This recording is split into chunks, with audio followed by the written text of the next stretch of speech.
ಮುಖ್ಯಮಂತ್ರಿ ಡಿಕೆ ಶಿವಕುಮಾರ್ ಅವರು ಮಾಜಿ ಮುಖ್ಯಮಂತ್ರಿ ಡಿವಿ ಸದಾನಂದಗೌಡ ಅವರ ಮನೆಗೆ ಭೇಟಿ ಕೊಟ್ಟರು.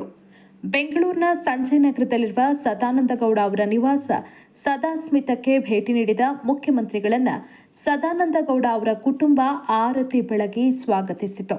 ನಂತರ ಮನೆಯಲ್ಲಿ ಡಿಕೆ ಶಿವಕುಮಾರ್ ಅವರಿಗೆ ಶಾಲನ್ನ ಹೊದಿಸಿ ಸನ್ಮಾನಿಸಿದ ಸದಾನಂದಗೌಡರು ಭಗವದ್ಗೀತೆ ಪುಸ್ತಕ ಕೊಟ್ಟು ತಮ್ಮ ನಿವಾಸದ ದೇವರ ಕೋಣೆಗೆ ಮುಖ್ಯಮಂತ್ರಿಗಳನ್ನ ಕರೆದೊಯ್ದು ರಾಜ್ಯದಲ್ಲಿ ಉತ್ತಮ ಆಡಳಿತ ನಡೆಸೋದಕ್ಕೆ ಶಕ್ತಿ ದೊರೆಯಲಿ ಅಂತ ಮನೆ ದೇವರು ತಿರುಪತಿ ವೆಂಕಟೇಶ್ವರನಲ್ಲಿ ಪ್ರಾರ್ಥಿಸಿದ್ರು.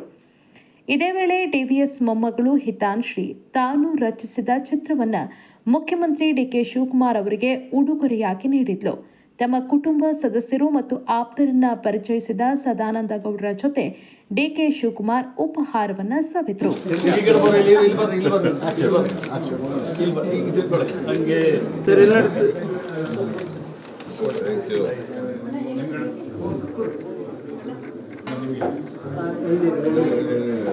ಬಂದೆ